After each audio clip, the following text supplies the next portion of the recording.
We had to find the cause of why our case acceptance had dropped, and we needed to fix it, and fix it in a way that it was permanent, so that when someone was to come or go in our practice, it wasn't going to affect our case acceptance in the future. We weren't going to go back to wandering around the valley of the shadow of death.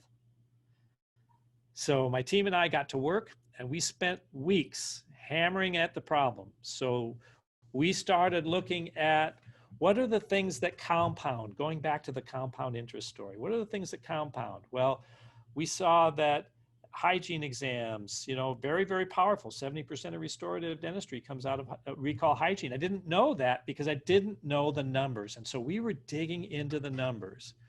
I got to understand how float works when we were able to have patients prepay for treatment. Had a dramatic effect on our profitability because we weren't waiting. We didn't have cancels and no-shows at the last minute. Solved a lot of the problems that we were having.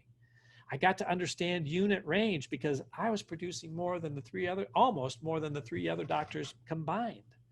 So I got to understand range, and the same range, Wendy, you guessed it, you know, what was the range in our hygiene department? It was dramatic. Yeah, Probably it was, as much as doctors. So we got down to it. We started digging in, and it felt like exploratory surgery because we were tearing everything apart and looking at all the numbers, and the numbers just weren't making a whole lot of sense. And but over time, we started to figure out, oh man, there's some things that are not going right here. And so people problem or system problem? That's where we came to. We were struggling. Is this just we have the wrong people, or is it that we have the wrong system? So when we were trying to figure all this out, we came up with 4 really key discoveries, the things that were really impacting our practice dramatically. And number 1 was we had inconsistent diagnostic criteria and exam processes. So the doctors didn't diagnose things the same, and the exam process for each doctor was different.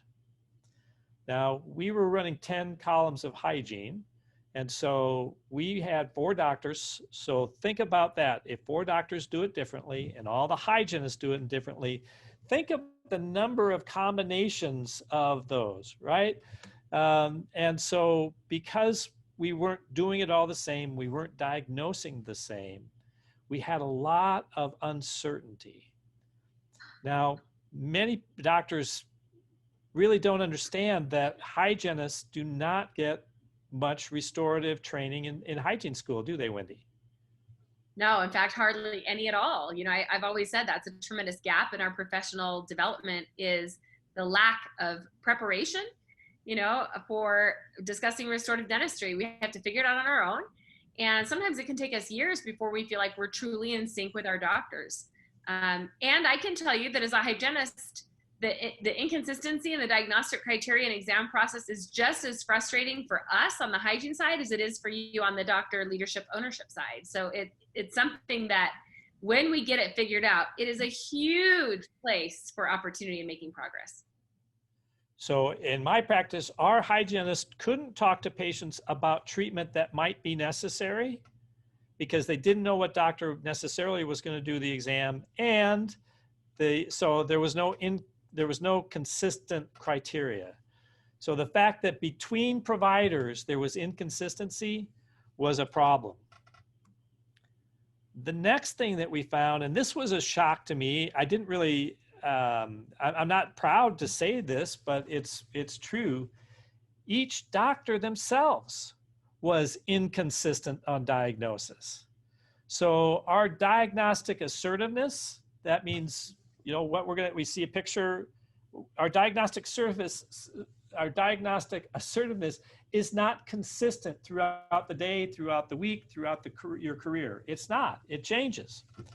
So I've learned that for me personally, my diagnostic assertiveness went down when I was running behind. So I would see something, I was like, oh, we're gonna have to deal with that, but I don't really have time to talk about it right now. It'll be good until next time. That would kind of go around in my head. I found that when I was tired, I was not as assertive diagnostically. I found if it was towards the end of the day, I was not as diagnostically assertive. So I wasn't consistent with myself, nor were the other doctors.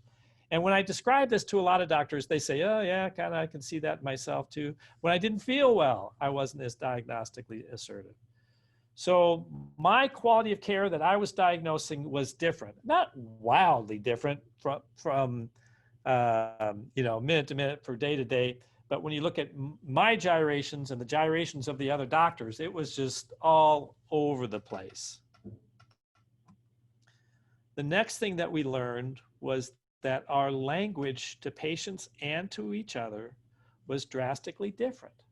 So hygienist Sally did not talk about treatment the same way as hygienist Susie did. They used different words, different language, and each doctor was just as divergent as that. So Wendy, tell the story about the doctor that we got in one of our secret shopper videos, and his descriptions. Yeah, so we've quit showing this video, and it's a powerful video, but the reason we quit showing it is because it was a 29-minute long pre-bleaching consult, and it was painfully long, and the descriptions that were used, the language that was used in this undercover video was so outside of the patient's vocabulary that it was very, very obvious they were lost. The doctor was using words like negative buccal corridors in conversations with the patient, and expecting the patient to actually have a clue what that was, right? So, what we found with this one video is something that we see representative in many practices, and it's not that we're intentionally confusing to patients, but you described this, Dr. John, as the curse of knowledge, right? We don't remember what it's like not to know what we know. And our language to patients varies dramatically. And, we have countless videos, but that's my favorite just because it's just such an absolute lesson of what not to do, right? And that also explains why the unit range can vary so much, right? We have hygienists in the same practice in the same roof. They use different language that's more effective, and that's why we have superstars. And that's why some of us are inherently more successful, even though we all have the best of intentions. Yep. So it was a good doctor, nice person, but the patient was very clear on what they wanted, and the doctor spent a long time trying to convince them into something that they said from the very start they didn't want. So what is the success rate of that practice, do you suppose? You already know, don't you? They were struggling. The next key takeaway that our financial processes were literally incomprehensible. So we were struck in this place where we could see what was going wrong. And was it a person problem or was it a system problem? And we automatically tend, as human beings, we automatically tend to blame people and not processes. And so once I understood that was the natural bias, we were struggling with this. And now I look back on it, and it kind of is funny. It was obvious, but at the time it wasn't obvious. And when I began to understand that we just deviate towards blaming people, that was a big one for me. So we found the golden piece of the puzzle, and the golden piece of the puzzle was this: we simply were missing a system. We didn't have all the components in place. We didn't have a system, and that was the problem. So here are the key levers that drive case acceptance. Number one, consistency in diagnostic assertiveness.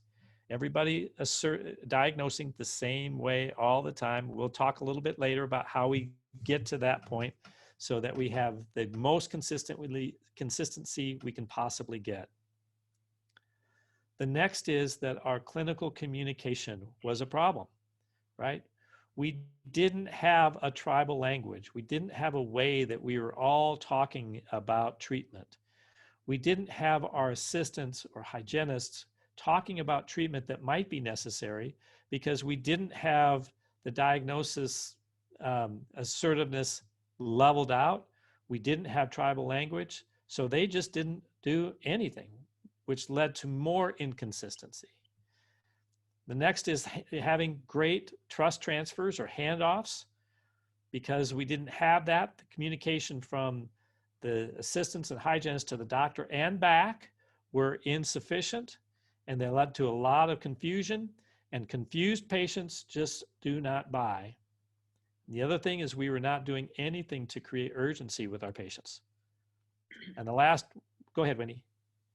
Oh, no, great, carry on. Okay.